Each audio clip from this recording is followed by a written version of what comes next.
So after the warehouse, we'll move next to the first budget crisis. And when did you first learn that the whole thing was way over budget?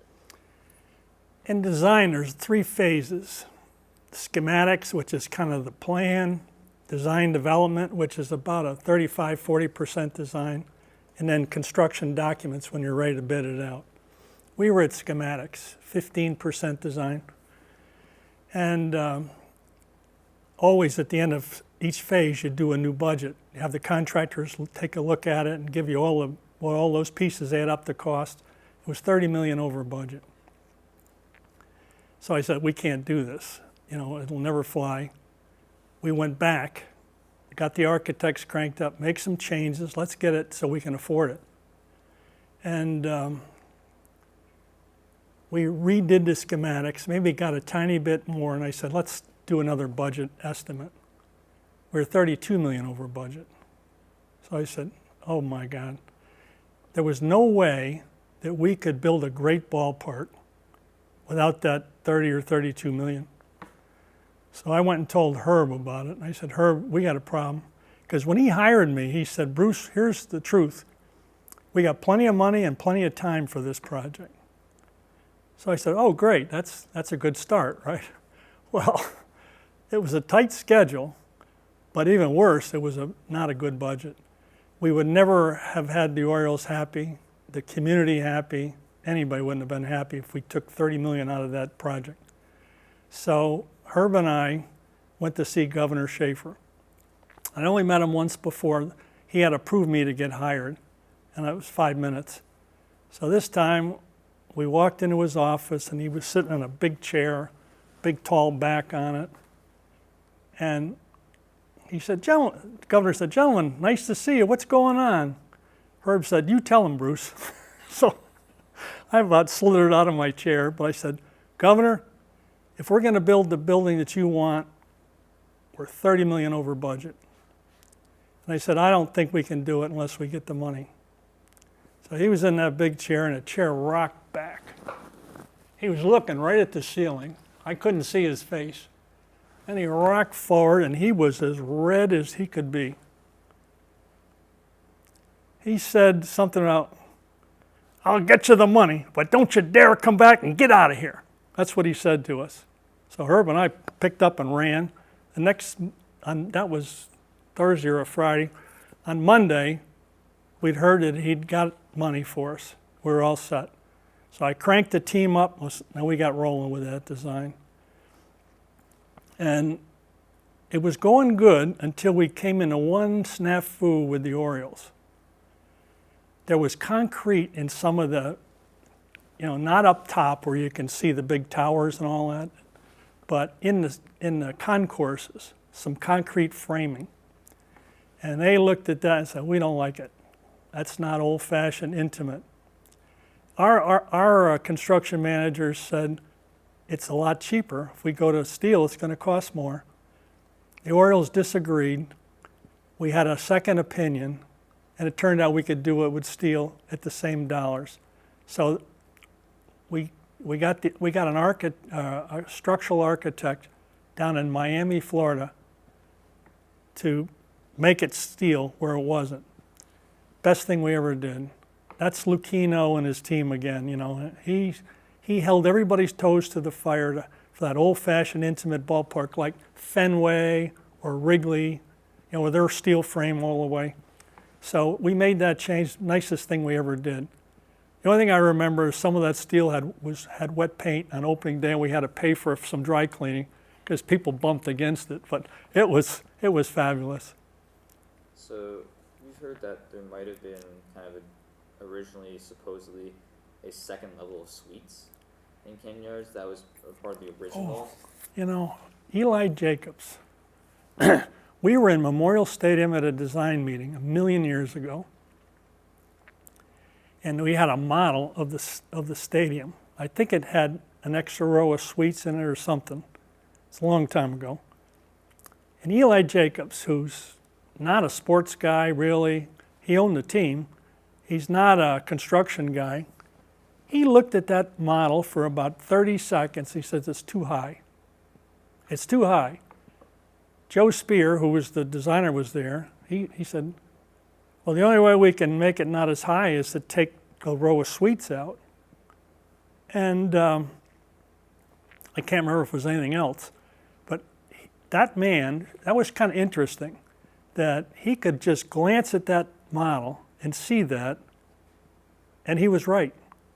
And Joe took it down, because we always wanted that upper bowl to be almost the same as Wrigley Field in Chicago.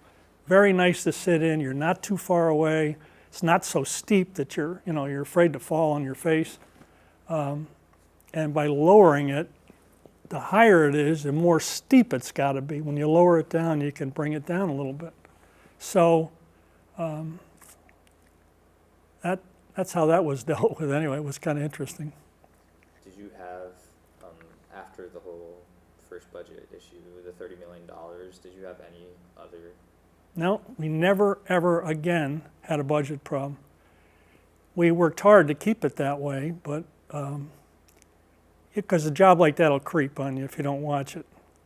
But it never went over budget. It was $105.4 million for the stadium project, and that included the work in the warehouse for the Oriole space only. That was the project. Today, 105.4 you wouldn't get out of the ground. Today, I can't believe what that stuff costs. It's staggering.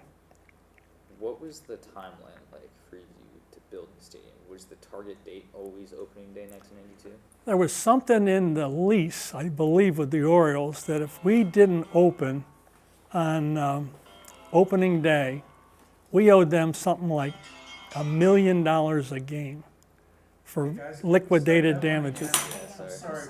All right, we could. Yeah. Sorry. Ask that question again. Yeah. So, what was the timeline like for you? It was definitely an end date. April 6, 1992 was the date. And there was something in the lease, if I'm not mistaken, that had a liquidated damage where we had to pay them for every game that they couldn't play in that new stadium, something like $1 million. It was a staggering amount of money. Do you remember if it was specifically starting at 1992, or was it? When I got there, my very first day, April 6, 1992 was our target. It never changed. Now, whether there was something before I got to Maryland, I don't know anything about that, but that's the date that it was there when I was hired. And when I got hired, we were just getting it designed. So I don't think there's anything different. Do you know if there was a plan B for where they would have played if for some reason Camp Norris wouldn't have been open on the opening day, 1992? Well, had we not, I guess the old memorial would have had to be fixed up good enough to get some games in it. But Lucchino would have killed us. That's all I can tell you. So, you might have said it earlier, but in another interview that you said, actually, closer to was the designing the outside of the B&O warehouse closer to opening day, or was that like 1989 when you got there, the whole outside design? When I got there in '89, there was no design. So just a master plan of where the stadium would sit relative to the warehouse, relative to the station. I think Utah Street was on the master plan. The entrance roadways was on the master plan, but there was no design. That hadn't been started. And that's the first thing I did is stop the master plan, start the design. I called the architects and said, get going. We got to go. We got a date. April 6, 1992, we had to be ready. And this was, what date in '89? I got there in February of '89 or something. I think that's about right. Matter of fact, when I was changing jobs, I flew down to Baltimore. Before I started, I wrote an RFP to get a construction manager to help us. And then I went back home, got my wife, and we went on a vacation. It was between jobs, so I said, I'm not going to get much chance for a while. So we took a nice vacation, and then we got back home. I came to Baltimore, and I had this big pile of proposals from construction managers. And I reviewed them all. I put together a selection committee to get a builder. I don't know if you guys have talked to Bob Wyatt. Yeah, Bob Wyatt was the head for the team that we did select. I can't tell you what a smart, talented sports guy he is in terms of stadiums. He, for me, who had never built a stadium, I leaned on Bob a lot, and he was outstanding. And I'm sure he, if you look at all the heroes on that project, he's one of them. He didn't design it, but he got it built and kept it on budget, which is a big deal. What's something different about building a stadium compared to like the other stuff that you had built before? What was like, oh, this is new? Well, when you build a hospital or a jail or anything, you don't worry about 30, 40, 50,000 people coming and going in a couple hours. So egress and ingress are significant. How people can get in, how they can get out, all safely and quickly. You can't have it take 3 days to empty. So that's a big thing that I hadn't had a lot of experience on. And that's ramps, it's elevators, it's escalators, it's all those things in the right proportions. Now the architect designed a good system to do that. Camden Yards is very efficient getting in and out of it. And I think that's one of the big things that you just don't think about in a normal project. Is that the parking situation, getting into the stadium, getting out, a particular worry for you because the fact it was right downtown Baltimore? Big time. And I mentioned this before to somebody. Opening day, I think they were supposed to start a little later. I can't remember what time, 2:30 or something like that. It was supposed to start. So we moved the game to 1 o'clock so that it would be done typically at 4. Just at the front end of rush hour, people could get out of there before the city dumped. And they went in extra innings on that first game, and it dumped dead center in the middle of rush hour. I said, oh my God, it's going to be awful. Everybody got out smoothly and efficiently. The system worked beautifully. All the cars were out in record time, in rush hour. And it was really amazing. And we didn't even have the light rail then. That wasn't there yet, which is another way to help move people. But it was shocking how well it worked. And I give credit. We got somebody from the Department of Transportation named David Chapin. And they loaned him to us to help us with all that transportation ingress and egress issues that we were going to deal with. And he was very smart and very talented. And if, everybody listened to him because he was good, and it really worked. So, pivot here a bit. You said your first meeting with Governor Schaefer was 5 minutes when you were getting sworn in for the job, and your next meeting was when you got yelled at. Yeah. What was your relationship like with him, just overall? Well, so that happened, and I didn't see him very often. But every now and then, not every now and then, about every week, I had to go to Annapolis for the Board of Public Works, and that's a body of the treasurer, the controller, and the governor that approves every contract. And every contract we awarded, the way we built Camden Yards was I had a construction manager to help manage, to give me the team to help manage all the day-to-day. We broke the project into 30 or 40 contracts. But the Stadium Authority held all those contracts. We were the owner. Every time a contract was ready to award, I had to take it down to Annapolis to go to the Board of Public Works. So, I remember Louis Goldstein was the controller at the time. He was a tough old guy. He liked to ask a lot of questions and everything, but he was just doing his thing. Schaefer was kind of always interested in stuff, and I quickly figured out the way is to entertain him while we're asking for approval. Like seating, for example, we had to buy 48,000 seats, pretty good sized contract.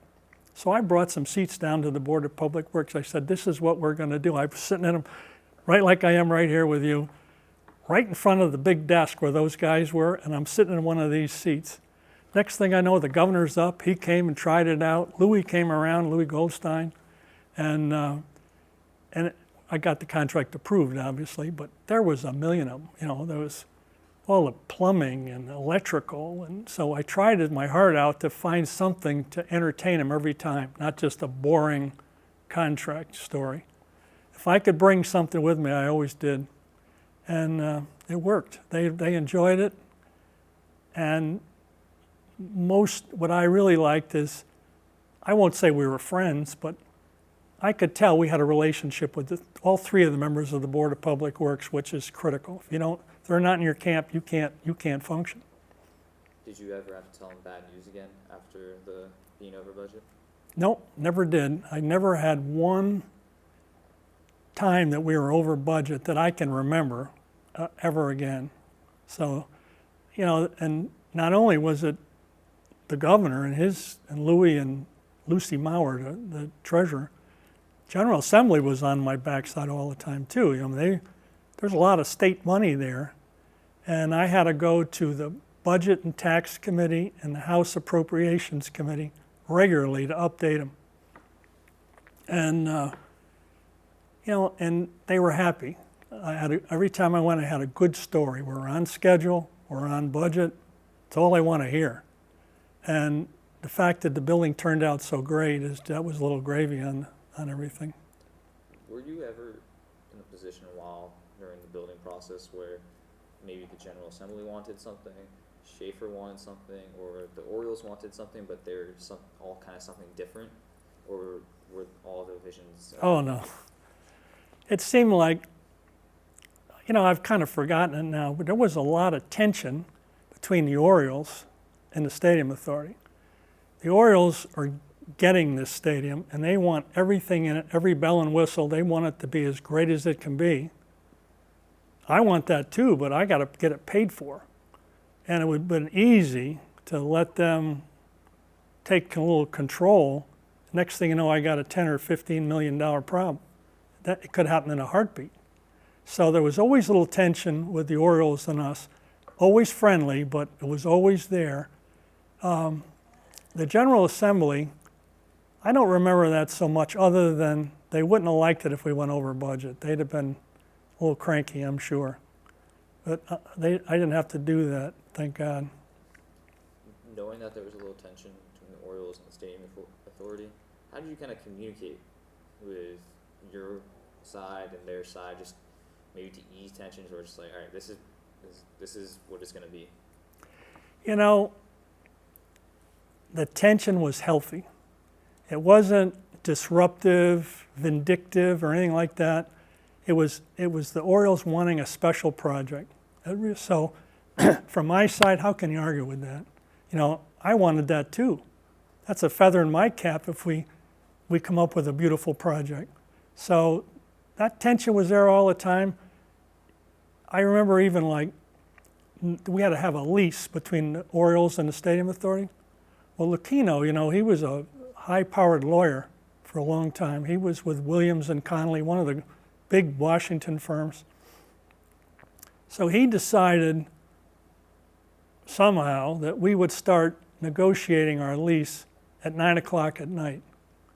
So from 9 at night to 1 in the morning, Herb and I were sitting there with Larry and his lawyers trying to negotiate that lease, which, I don't know what he was trying to do, tire us out or something. But we got it agreed to.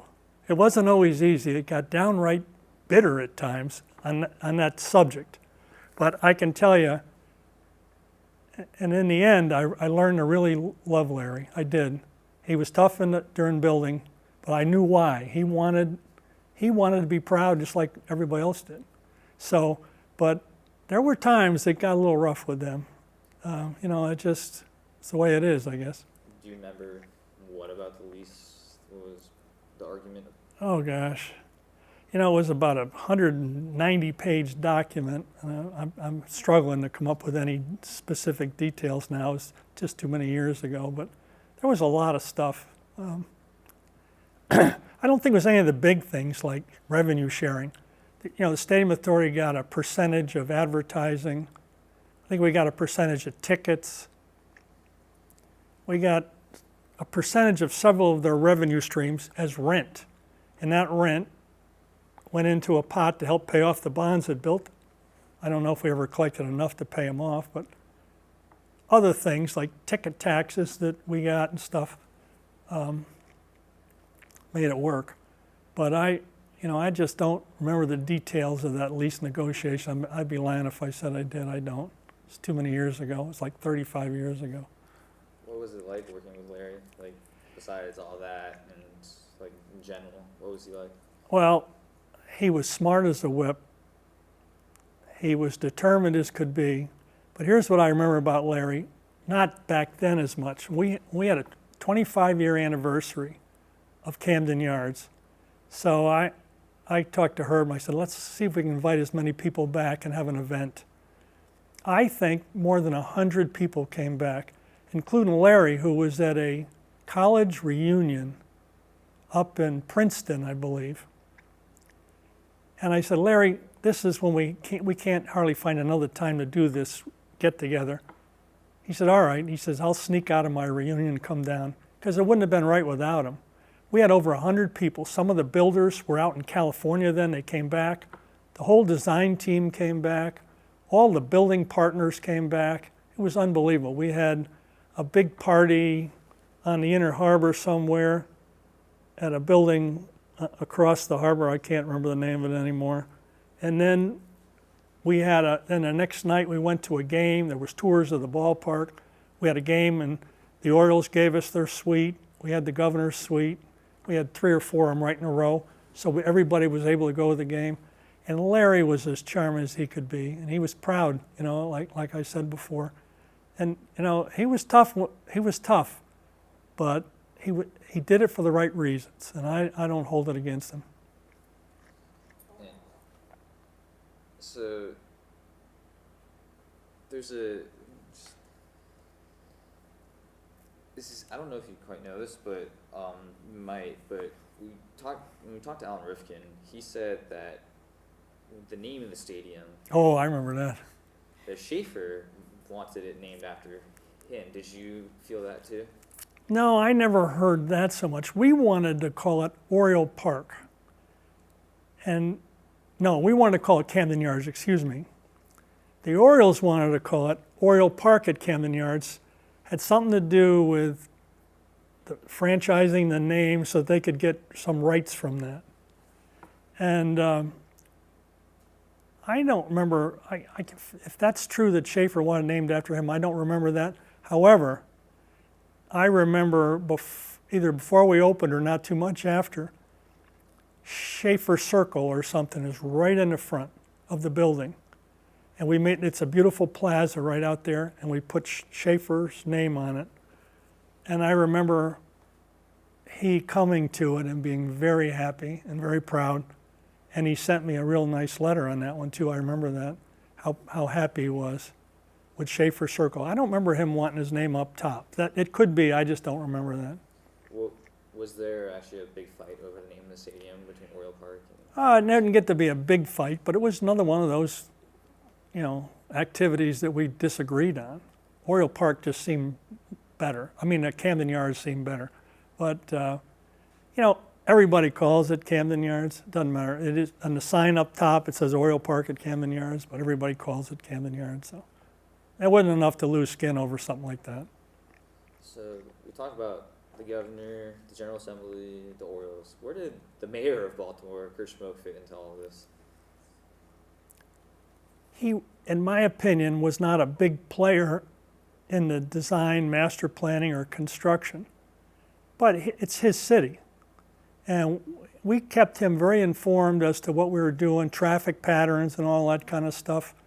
I don't remember him attending a lot of meetings, but I remember him being a good partner with us. I liked Kurt Schmoke. I thought he was a good man. And if we needed something, he would always help us. Like I think we had the chief of police there helping us with some of the logistics and how people will move and all that. We brought him in to help us, and anything we needed, Mayor Schmoke would help us with.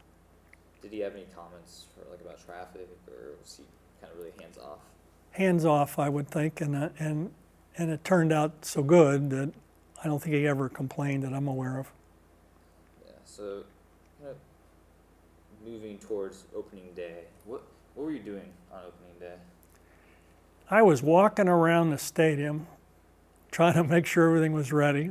Like I said, there was a little wet paint in a couple spots. That's how tight it was. And I got a call from the state police that said the governor wants you to meet him and take him to his suite. So I did. He came right in at Schaefer Circle. I went out and got him, took him to the elevator. We went up to his suite, and he looked around and he didn't say a word. And then, the doors open. You can go out, sit outdoors in front of the suite in a private little area for that suite. He went out there and sat down. So I went out and sat next to him. Next thing I noticed, he was crying. He was so happy with what he saw. The crowds coming in, stadium all illuminated, lights on and everything. He was crying. He was that happy. He didn't say a word, and I didn't say a word to him, but it was really, I knew he was happy. That's really, believe it or not, my job was to report to the Maryland Stadium Authority, but I really loved Governor Schaefer. I thought he was a great man. He cared about that city of Baltimore like nobody ever has. If he was alive today, it'd be a better city. What did you think when you saw the stadium on opening day? Oh, it was really good. Matter of fact, I don't know who from the Sun paper wrote an article, because I have a copy of it at home, but it said something about, it's a hit. Did you write it, Sandy? I don't think so. There was an article that day about how it's Orioles win, the stadium is beautiful. That's what it was. The Orioles win, the stadium is beautiful. And a beautiful article by the Sun. I've got a copy of it at home. And, so it really worked out. The stadium looked great. The warehouse looked beautiful. The old train station, even though the inside was a wreck, outside looked perfect. Utah Street was clean and beautiful, and the Orioles restaurant on the bottom level was open, and it was pretty amazing. It really was. Just prior to, were there any sleepless nights kind of for you? Oh. Next opening day, just like, oh my God, it's coming. We're about to. I didn't know what sleep was. I mean, there was quite a stretch where we put a lot of hours in. It didn't get really. It was only a couple of days before that the last nails got put in and the last paint got put on, and some of the paint was that day.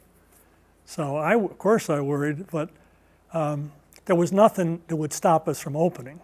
But we wanted it perfect, and it was, thank God.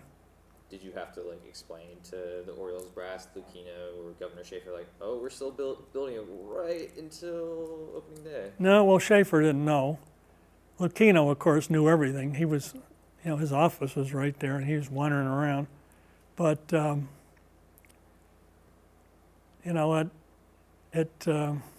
wasn't anything that was scary, and all that steel that Larry really wanted to look beautiful. So there was not much to complain about. I can't remember if there was a couple loose ends that we put a little something in front of it. There probably was, but nothing that the fans would see.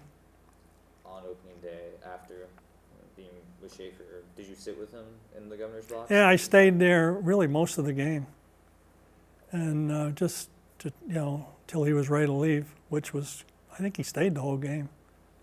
So it was fun. Yeah, and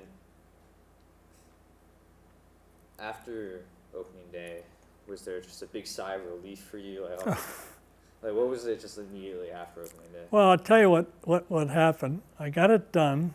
The team got it done, not me. And I got a call from Schaefer about, 4 or 5 days later. So he said, Bruce, what are you going to do now? Because, that was my project. It's finished. Well, I said, Governor, I need some time. I'm putting a team together that's going to maintain it. We got quite a few people in the Stadium Authority that are the plumbers and the electricians and the security guards and all that. That was our responsibility. But I said to him, when that's over, I don't know what I'm going to do. And he said, well, I got an idea if you're interested. I said, what's that, Governor? He says, why don't you do this convention center project that we got cranked up? I said, don't you already have an authority doing that? The Baltimore Convention Center Authority. He said, yeah, but they can be eliminated. So I thought he was joking. Monday, I get a call from the chairman of that convention center. He cursed me out. He said, what the hell did you do? They just abolished us. So the Maryland Stadium Authority now has got a project to expand the Baltimore Convention Center, which was a bigger project than Camden Yards. So that's what I, and Schaefer made that happen. So actually, I want your opinion on something. So when you built the stadium, in the sight line, there was no massive Hilton hotel. What do you think of that now? 'Cause I don't love it, but there was a lot there, a big empty lot. And because I kind of like looking at the Bromo Seltzer Tower up in town there. But I don't think that troubles me. That's part of development. I liked it better without it, but I don't think you can't expect a big vacant lot right next to it to stay that way. So for the design and architecture of the stadium, there's parts of it that made the news of the foul pole, I think right field being from Memorial Stadium. Did you have really input into that part, or? Yeah, I don't know whose idea it was. I can't remember if it was an oral idea or an architect's idea, but we wanted to bring something significant from Memorial Stadium to Camden Yards, and that right field foul pole was perfect. And it looks fine there, and I don't know if there's a little plaque on it or what, but it was just a nice thing to do. We thought it was good. So for the design of the stadium, who would you really give the most credit to? Joe Spear. He, when we had that schematic design done, there was a sketch of what the outside was going to look like. It doesn't look any different than what we have right now, except I think the big archways on the facade were a little taller because in that early design we had that extra row of suites. But other than that, Joe Spear, he did, if you look at the ratings of stadiums around the country, last one I saw, I think Camden Yards was 2 or 3. Number 1 was San Francisco's ballpark, Joe Spear. Of course, he copied a little bit of the look of Camden Yards, but that was number 1 when I looked at it. Joe's done a lot of big projects. I think he might be retired now, but he's a fabulous architect, and he had a great team around him, a lot of good people, and they busted their tail. But I'd give Joe. He was the lead guy. Do you think he got the recognition for it that he deserved? Or? Oh, I do. I think HOK went on the map with Camden Yards, and they came back and did Raven Stadium for us. But they did a ton of. As a matter of fact, they broke off from HOK, became Populous. That's their name now, and they do stadiums all over the world. And I don't think Camden Yards hurt them a bit, nor did San Francisco Giants Stadium. Well, is there anything else that I should have asked that you remember, just kind of in the lead up of Camden Yards? Well, I'll tell you. I love the project. It was good for me too. My career, that was just the beginning for me. Once we had the convention center, then we had Raven Stadium. We had both those projects going at once. And then eventually, we had down here, we did the Comcast Arena. I was involved with that at the Stadium Authority to get it funded. And I think part of it was the General Assembly had some trust in the Stadium Authority. And it was funny. They said, we're not putting any money unless you put 25 million private money in. My wife worked for Comcast. So I called her and I said, do you think Comcast had put any money in this thing? She said, I don't know, let me check. So it was a fellow, David Nevins, was a friend of some of the higher ups in Comcast. And he said, yeah, we'll give you 25 million. So I went right to the General Assembly, bang, that project got approved. And then lo and behold, Gilbane Building Company was selected as the builder when I was at the Stadium Authority. Well, a year later or something, I went to Gilbane, and I couldn't do it sooner because I was still busy, but I worked at Gilbane for a long time, and and I think that was a very big step for me to run their Mid-Atlantic office, and then eventually they shipped me out west. All that came from building Camden Yards, all of it. My whole career just took off from this success. So, and I think if I did anything, I put together a hell of a team of really talented people, the builders, the designers. We had good relationships with the owner, the Orioles, and I'm not a stadium builder really, I'm a builder, but more importantly, I learned how to put a team together. And that's what, you can do anything if you work together. If you get fragmented and do all that, then you get in trouble. So, that's my story, I'm sticking to it. Thank you so much. Jonah, I've got one or two more. Okay. Sure. All right. So Jonah asked this, I'm gonna ask it in a different way. The timeline, so you're gonna have to look at him while you're answering. Yeah. So you mentioned that when you arrived, you were aware of the timeline. And we'd like to hear you talk more about whether you and the construction team were under pressure to deliver this thing by open bid. When I got there was no design, no plan on how it was going to get built. And I panicked a little. I said, what the hell? I knew the end date. So I said, we cannot just keep master plan. We got to get going. So we did the selection of the construction manager, and I asked them, what do you think of this schedule? And they said, doable but aggressive. That's what the words were. I can remember Bob Wyatt telling me right off the bat, doable but aggressive. So at that point, being late was awful. The ramifications were awful. The Orioles were going to be embarrassing the Stadium Authority by this big damage they had in their lease. It would have just, a project, I don't know how it turned out, would have been tainted from something like that. So believe me, there wasn't 5 minutes that we didn't have a schedule in front of us, that we were always looking where we were and where we had to be. And there were times where we were in a little hot water. So, but that's part of building.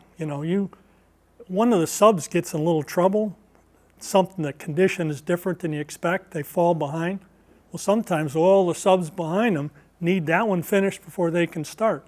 You can't put the steel up until the foundations are done. So there was a lot of that. I don't know if I can remember specific items, but what it caused was that every weekly meeting, we studied the heck out of the schedule, where we were, and what we had to do to stay on it. And it took some superhuman effort by that construction team on occasion. I can remember right at the end, we didn't have a scoreboard, it was like 2 months before the opening day, and there was no scoreboard there. And I don't know if we knew exactly what we were doing with it for some reason, but we came up with a plan. David Ashton, who was a sub to the Orioles, a graphic artist kind of guy, he wanted to have a certain look to it. So we incorporated that. We needed a sponsor. I think the Sun paper was the big sponsor. And then we fast-tracked the bejesus out of that thing just to get it done, because it was a tough thing. And I remember a fellow, Robert Rayborn, one of the construction people, he took that under his wing and he got it done. But There was never a day on that job where we said, oh, this is easy. We always had to look at the schedule and always had to make sure that if anything could go wrong, we had a plan how we were going to get around it. And a big construction with 800 men on it, things go wrong. I mean, that's just part of life. But it's how you react to it that matters.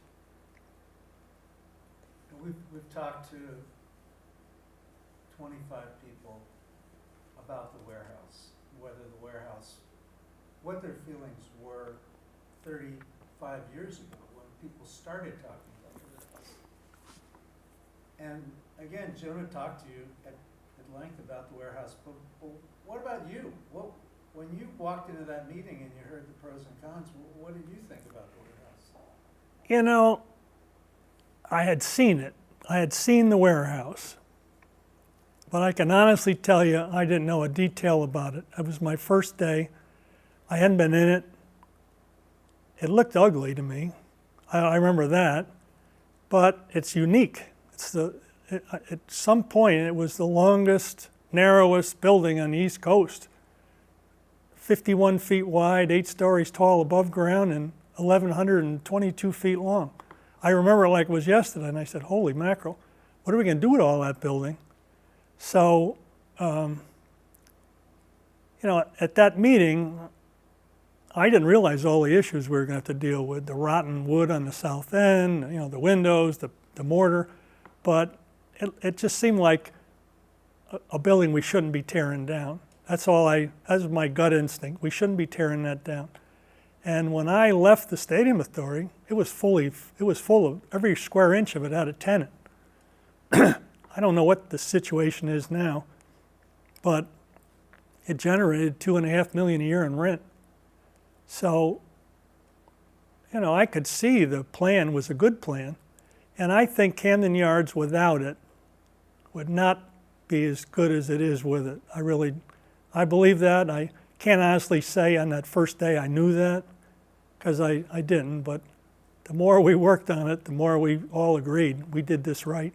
I remember another little fight we had, the brick. We had to match the brick of the warehouse to the ballpark. We want them to look the same.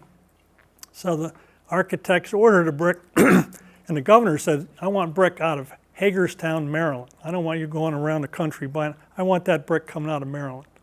So there's a nice little brick factory out in Hagerstown. So we needed 1.5 million brick. And anyway, we put this mock wall up and put it next to the warehouse. And there was a big dispute between us and the Orioles if the brick was right.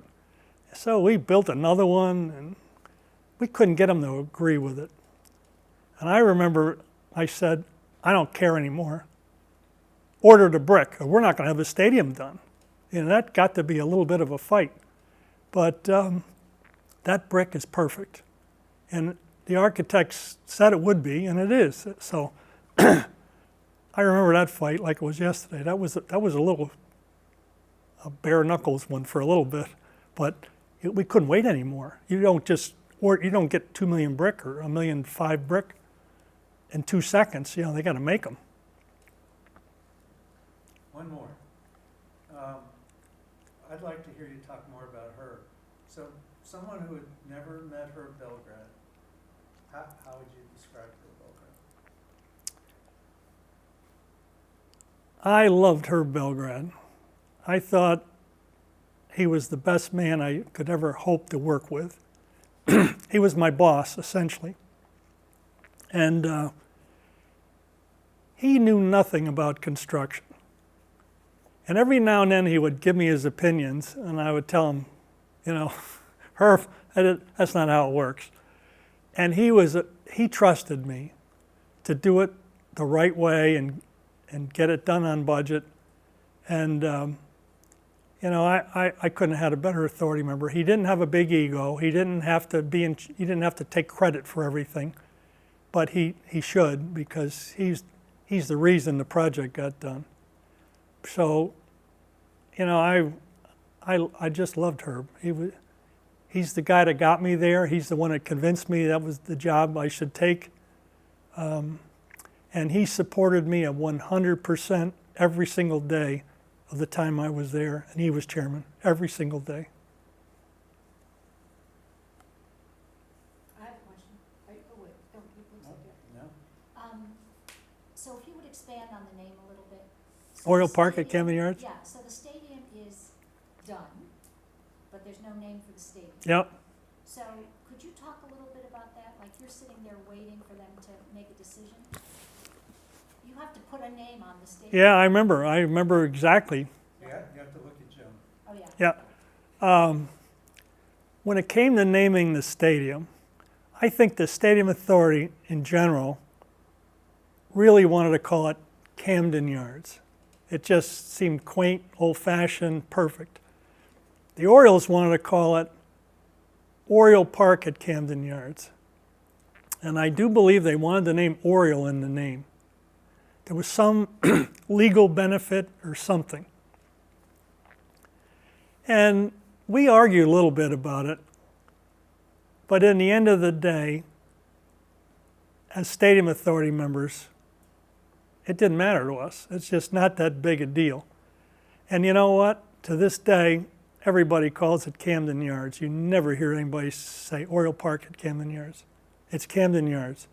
So there might have been a reason for the little dispute, but we got the sign up in time for opening for sure. It wasn't too much before, but we got it up. So, no, I remember you said to me, we were talking the day they made the decision, and you said, I gotta make an arrangement or something for the sign. And I Yeah. said, why? And you said, because I left room for a name, not a sentence. Yeah. So, it was a good line, Bruce. It was a good line. Yeah, you know, I don't remember that, Sandy, but I'm sure you're It's in the right. paper. So, yeah, I thought it was so funny. Like, yeah, would they decide already? I gotta get this thing up there. Do you remember that the letters went up, and then there was some discussion about whether the letters could actually be seen? Oh, yeah, were they big enough? Yeah, yeah. And whether you had to put that white Yes. background. Yeah, and we did. When we did put that sign up, Oriole Park at Camden Yards, we did have to put something behind it because since there was a lot more letters, they were smaller.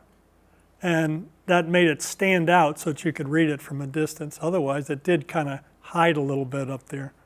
I forgot about that.